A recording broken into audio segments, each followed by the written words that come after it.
I'm Bonnie Glaser, Managing Director of the Indo-Pacific Program at the German Marshall Fund of the United States. Welcome to the China Global Podcast. The Forum on China-Africa Cooperation, known as FOCAC, was established in 2000 as a platform for facilitating multilateral cooperation between the People's Republic of China and countries in Africa. A FOCAC summit is held every 3 years, and it's the occasion to issue joint declarations as well as a 3-year China-Africa program plan. The 2024 FOCAC just took place in Beijing recently from September 4th to 6th. The theme this year was joining hands to advance modernization and build a high-level China-Africa community with a shared future. The heads of state and delegations from 53 African countries attended the forum, and that made it the largest diplomatic event held by China this year. To discuss the recent FOCAC meeting and Chinese interests in Africa, I'm joined by Paul Nantulya, who is a research associate at the Africa Center for Strategic Studies at the National Defense University. His research interests center on African security issues, China-Afro-Asia engagements. We're just thrilled to have you at the China Global Podcast. Paul, thanks for joining us. Thank you very much, Bonnie. So let's start with a little bit of background. Can you briefly describe why was FOCAC originally created, now 24 years ago? What were the goals that it set out to achieve, and have those goals changed in the past 2+ decades? Well, FOCAC, as you rightly mentioned, is the mechanism for permanent coordination and collaboration between China and African countries. It was an African initiative. It actually wasn't a Chinese initiative. FOCAC was an African initiative. African countries were feeling marginalized after the Cold War and felt that they were essentially becoming irrelevant, as far as the major powers were concerned. So African delegations began to approach different capitals, requesting for this type of engagement. They pushed very hard to get the Chinese on board. The Chinese were initially not too keen on it because they were focusing on a reform and opening up. But things began to change when China felt under pressure after the fallout over the Tiananmen crisis. And so China began its pivot back to the global south, and Africa became an increasingly important region in that quest.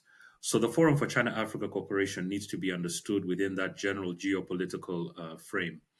It has evolved over time from a platform for essentially commercial engagement and trade expansion.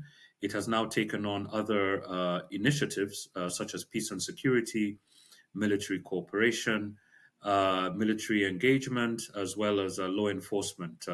So it's now a much more multifaceted, much more complex platform for engagement. And it is effectively the fulcrum for engagement between China and African countries, as well as different African regional institutions. So can you describe generally what Chinese interests are in Africa today, and how does FOCAC advance those interests for China?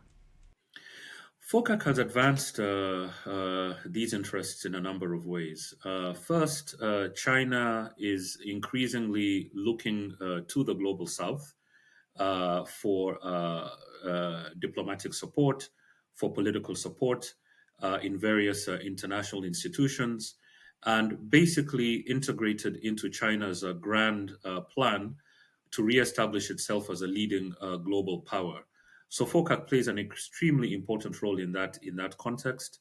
And we saw this in the recently concluded summit. The Chinese side made it very clear that FOCAC is not just relevant for China-Africa relations, but it is absolutely important in as far as China's initiatives in the global south and China's global strategy are concerned.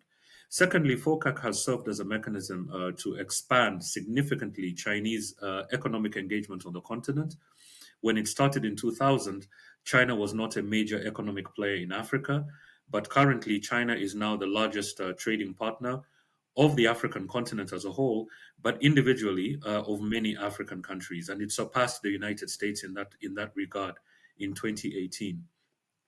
FOCAC has also been an important avenue for expanding the Belt and Road Initiative, known in Chinese as Ida Ilu, which is a One Belt, One Road.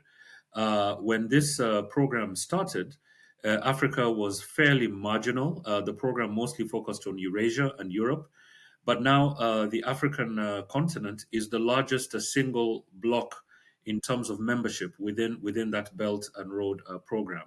And much of that has been due to the Forum for China-Africa Cooperation. Lastly, FOCAC has enabled China's military engagement. It's made it much more focused. China is currently training more African officers than any other industrialized country, is training more police and law enforcement officers, again, than any other industrialized country. And China has been conducting counter-piracy patrols since 2008. And those patrols have become increasingly sophisticated for longer durations of time and have afforded China the opportunity to conduct military exercises with African countries on a scale that China was not doing before FOCAC was established. Where would you say that Africa fits today in the hierarchy of Chinese priorities in its foreign policy? You know, for years the Chinese used to talk about this hierarchy of their relationships with the world. You know, major powers were at the top, and then they had neighboring countries, and the developing world, always important to China, but was last. And as you say, the global South has become more important to China in recent years. Has Africa really been elevated in China's foreign policy priorities? Africa has been elevated, and this was confirmed at the 2024 FOCAC. At least 30 African countries enjoy strategic partnership relations with China at different levels of China's diplomatic ranking system. So that's the first indicator. The second indicator is in terms of the institutionalization of Africa policy within the Chinese system, right? For the past 35 or 36 years, Africa has been the first continent that every incumbent Chinese foreign minister has visited as the opening visit on China's foreign policy calendar. Now, that sounds symbolic when you look at it, but when you examine it closely, every Chinese incumbent foreign minister serves 10 years. So that means that in the lifespan of a Chinese foreign minister's term, no less than 50 African visits will be conducted. No other foreign minister visits Africa that frequently. Secondly, if you look at the Chinese political system, if you look at the top 6 or the top 7, this is the Politburo Standing Committee. Each of those individuals, each of those officers, supervises or engages with specific elements in China's foreign relations in Africa. So, for instance, the National People's Congress has relations with over 45 African parliaments, and these are institutional relations. The Chinese People's Political Consultative Conference has relationships with around 50 African political organizations and interest groups.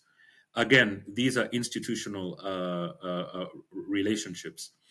The Communist Party of China, its international department, has institutional relationships with 110 political parties in Africa, both ruling parties and opposition parties. Now, if you look at the individuals and the officers that are responsible for these relations, they are within the Politburo Standing Committee, which is China's highest leadership organ. that is chaired by the incumbent president at any one time. So it's highly institutionalized. And as you mentioned, Bonnie, at the beginning of this discussion, Africa and the global south, generally what I like to call developing countries, are the foundation of China's foreign policy. So that is how, and that is where Africa fits in to China's foreign policy hierarchy and prioritization.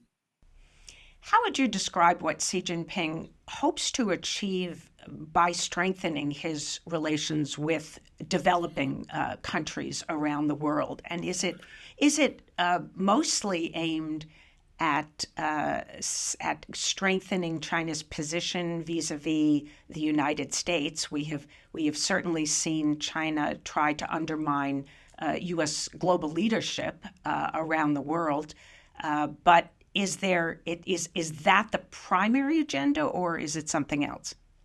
It's a critical part of the agenda because when you read Chinese official literature on foreign policy, this is stated quite clearly that China, for a long time, has believed that it is in a state of strategic competition with the United States in particular. So, mobilizing and energizing and revitalizing Chinese engagement in the global south is a critically important piece of that strategy. In addition to that, China is pursuing market access, right? China wants to increase its market access. State-owned enterprises are the engines of Chinese foreign policy. And ever since the era of Jiang Zemin, when China adopted this going out strategy, state-owned enterprises have been provided tremendous subsidies by the Chinese state to go out and capture markets in the global south, in infrastructure, in energy, in mining, in all sorts of sectors, right? China has become an increasingly important source of foreign direct investment in the larger global south and in many African countries. And China has also become an important lender increasingly, right? So the global south becomes extremely important. And the other thing, Bonnie, that I wanted to mention is that, whenever the Chinese leadership, more appropriately, whenever they confront international tension, or whenever they perceive that they are under international pressure, the global south becomes extremely important. We saw this under Tiananmen, we saw this during the Cold War, and now we're basically seeing it in this current phase of international strategic competition, where China has turned again to the global south in an effort to increase its global influence, its global reach, and to compete effectively and position China as a competitor primarily against the United States. So the global south becomes extremely important, and it becomes the heart of everything that China is trying to do in order to show up its position and pursue its agenda to return itself as a global power. China sees itself as a global power. The global south is an extremely important part of that strategy. The just completed FOCAC summit, what stood out to you as particularly important and significant if you compare it to prior FOCAC summits? Do you see any new directions? Are the Chinese learning lessons from the past and modifying what they do at one summit to try and be more effective going forward?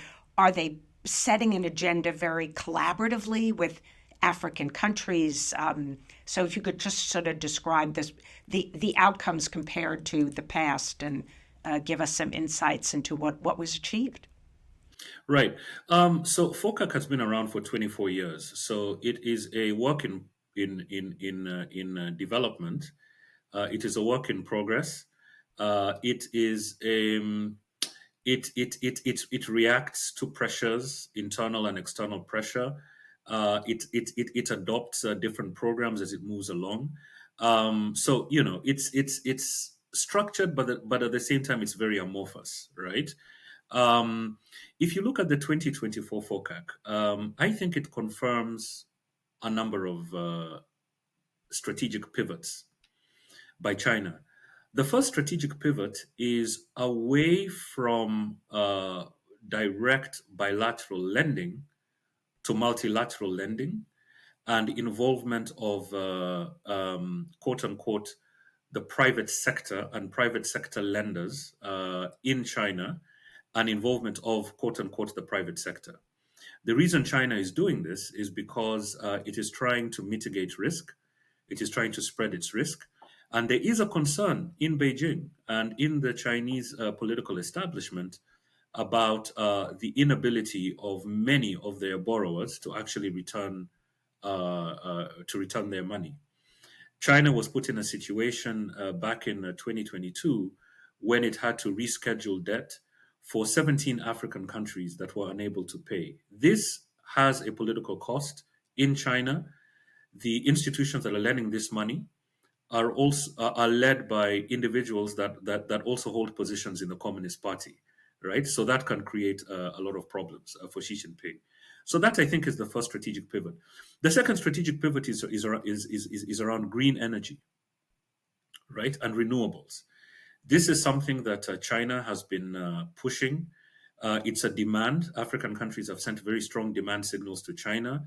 So countries like Nigeria, countries like the Democratic Republic of Congo and Namibia at this FOCAC summit secured deals to establish solar plants in their countries, right? And there's also an overcapacity of solar equipment in China that China is basically seeking for ways to secure that market. China is also in the game of EV batteries. It's the largest producer, in the world. Its electric vehicles are making inroads on the African continent, right? So that has also been critically important. And if you look at the FOCAC outcome documents, there's a whole section that's actually dedicated to this. The other major strategic pivot, Bonnie, which we have not seen in previous FOCACs, is the switch towards what the Chinese are calling small and beautiful. Now, Chinese lenders have burnt their fingers in these mega infrastructure projects that we saw, the sort of mega lending that we saw in 2012, 2013, 2014, when the Belt and Road was taking off. We have seen that China has incrementally made a shift towards smaller projects that are more manageable. The Belt and Road program, has been reviewed a number of times, right, in order to make it more nimble and much more focused, right? It's been really unwieldy. And a lot of African countries have also said that, there've been problems of coordination on the Chinese side. So I think this is what we're beginning to see. This is the new sort of recalibrated Chinese engagement on the African continent. But it doesn't mean that China is not in the infrastructure space. I mean, Tanzania and Zambia were able to sign a deal with Chinese lenders and Chinese construction companies to refurbish the Tazara Railway, the Tanzania-Zambia Railway, which in the 1970s was China's biggest and most expensive overseas undertakings, right? So China is still in infrastructure, but we're going to see a continued tilt because China is also facing economic headwinds back home. So this FOCAC did confirm a number of strategic shifts on the Chinese side. Well, you mentioned earlier some of China's military involvement with the continent, and there is an expanding military assistance program. We heard Xi Jinping at FOCAC say he would offer Africa 1 billion renminbi in grants, military assistance, and provide training for more military personnel. Of course, we know that China's first base is in Djibouti, and the Pentagon in the last China Military Power Report did identify some other countries in Africa where they believe that China might be seeking to expand its presence and use as perhaps access points or resupply places, not necessarily fully bases like they have in Djibouti. I'm curious whether you think that this is likely to develop. What do you think that China really seeks to establish in terms of expanding its military footprint on the continent? And is this something that the United States and other countries should be concerned about? Well, let's look at it from the Chinese perspective. So when one listens carefully to the People's Liberation Army, um, to think tanks that are close to the People's Liberation Army, and when one looks at the official and unofficial writings, influential serving or former retired officers, it becomes clear that the PLA has engaged in a lot of thought and a lot of contingency planning around basing. Now, it is not clear from the Chinese side where the next military base will be. There's been a lot of speculation around Pakistan, United Arab Emirates. On the African continent, there's been speculation in the Namibian press. There's been speculation in the Kenyan press. There's been a bit of speculation in Tanzania and other places. But without focusing on specific countries, if one looks at the larger macro perspective, um, China believes that it has arrived at a point in its development where it has become a great power with global interests. And those interests are constantly challenged and threatened. Every month in the African press, there will be incidents of attacks against Chinese assets, kidnappings, hijackings, killings, and things of that nature. In fact, Xi Jinping has talked about this after the very chaotic evacuation of Chinese oil workers in 2017 in South Sudan. So, in the context of that, what is coming out of these PLA debates is that state-owned enterprises are applying pressure for the People's Liberation Army to take on a more muscular role on the African continent. So that is clear, right? Nevertheless, there is still seems to be an aversion within the Chinese military establishment to put boots on the ground in large numbers outside of a peacekeeping mandate. So what emerges from that is a strategy that I call a blended security approach, where China is incrementally experimenting and testing its power projection capabilities, because power projection and foreign basing go together. Now, if you look at the recent exercise that the People's Liberation Army conducted with Tanzania before or right on the eve of the FOCAC summit, that was by far the largest exercise of its kind, the most demanding exercise, and it was the first exercise of its kind where we saw the PLA bring in equipment, heavy equipment, as well as troops from the Chinese mainland, right? Because usually in these exercises, the Chinese side will basically reroute or use equipment and troops that are already conducting anti-piracy patrols in Africa. And some of these will come from the base in Djibouti. But this is the first time that China demonstrated its ability and its capacity and its political will to move equipment and troops all the way from mainland China into Tanzania. And the nature of the exercise itself, if you look at the Chinese military press, was describing it as a true demonstration of China's power projection capabilities. So, from that perspective, one can deduce, perhaps intelligently, that over the next maybe 5 to 10 years, we will definitely see another overseas military facility. The Chinese like to call them military facilities. They don't like to call them bases in different parts of the world and certainly on the African continent. As to whether it will happen tomorrow or next year or what country, that is really up to debate and analysis. But it is quite clear that China is going to move in that direction. The FOCAC process, as I understand it, has been primarily government to government, but I understand there's also a component of interaction with non-governmental entities. So could you talk about that? Well, Bonnie, I'm really glad you asked that question, because we have seen this since the 2015 FOCAC, right, that took place in South Africa. South Africa, as co-chair, of FOCAC because, previously every co-chair of FOCAC co-chaired it for 6 years. So during South Africa's tenure as the FOCAC co-chair, we saw a growth of civil society engagement in the FOCAC process.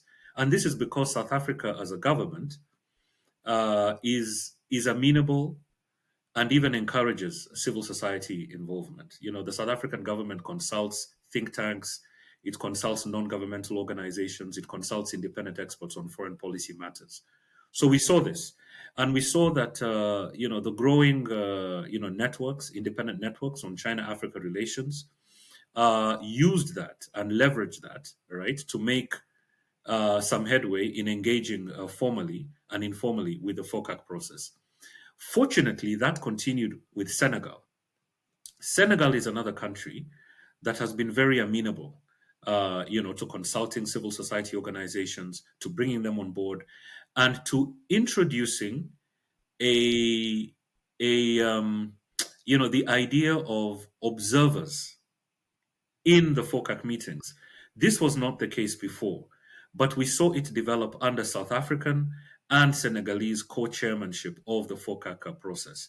So what we have seen, what we saw in Johannesburg, what we saw in Dakar, and what we saw in Beijing was a significantly higher rate of civil society engagement than we have seen before.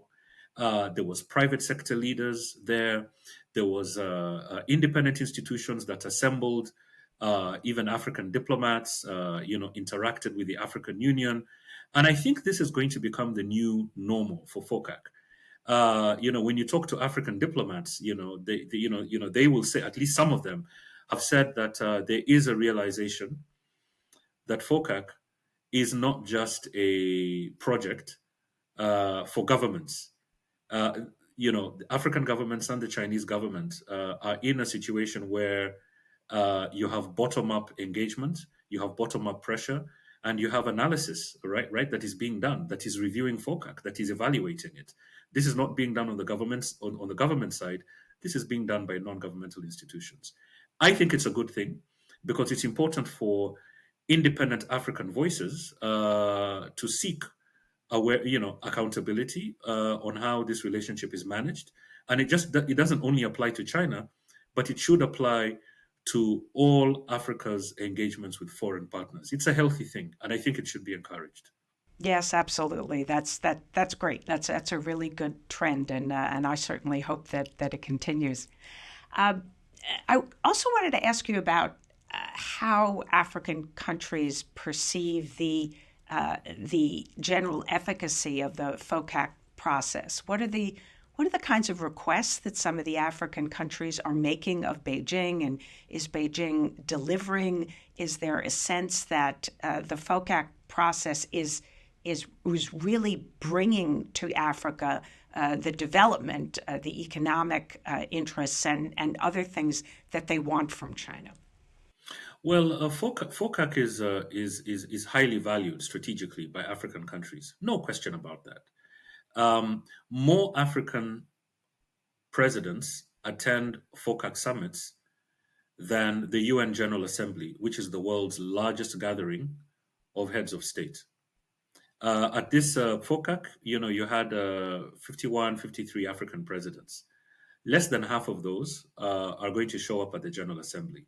This has been the trend since 2015, right? So there's definitely something that African countries value in the FOCAC mechanism. If one looks at the 2024 FOCAC, just to give an example, right? There were a myriad interests that different African countries pursued. There's no uniformity in what African countries pursue within FOCAC. Kenya went to FOCAC laser focused on getting finance to jumpstart stalled infrastructure projects in 15 counties in the country. President Ruto is facing a lot of domestic pressure over the issue of debt and over the delivery of infrastructure and the creation of employment, right? They were able to secure that, right? So they went to China with that single-minded focus, and they also tried to persuade China to put back on the table the extension of the standard gauge railway from Naivasha to the Ugandan border. So these are the two primary objectives, and Kenyan diplomats were instructed to pursue that and have been working to try and persuade their Chinese partners to get on board. Cabo Verde's interests were completely different.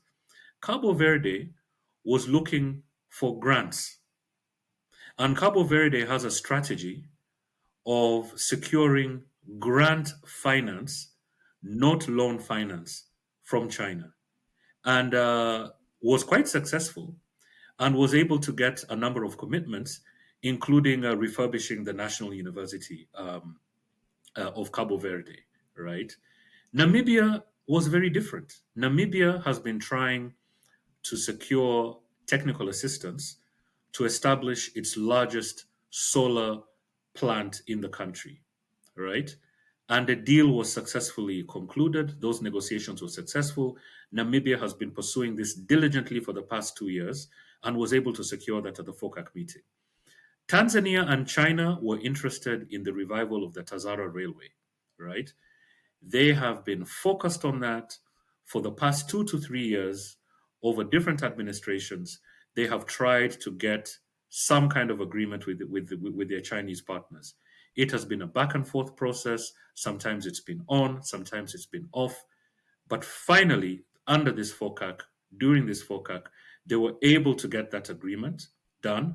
But notably, this time around, it is not going to be done through sovereign lending. It's going to be done through a private-public partnership. So it shows that some African countries are aware of the risks of taking on more sovereign loans and are now more interested in securing PPPs with their Chinese counterparts. So, Bonnie, this is just a taste of the different interests that different African countries pursued at this FOCAC summit. Well, fantastic to talk with you today, Paul. Once again, Paul Nantulya is a research associate at the Africa Center for Strategic Studies at the National Defense University. And thanks for joining us. Thank you very much, Bonnie, and thanks for having me.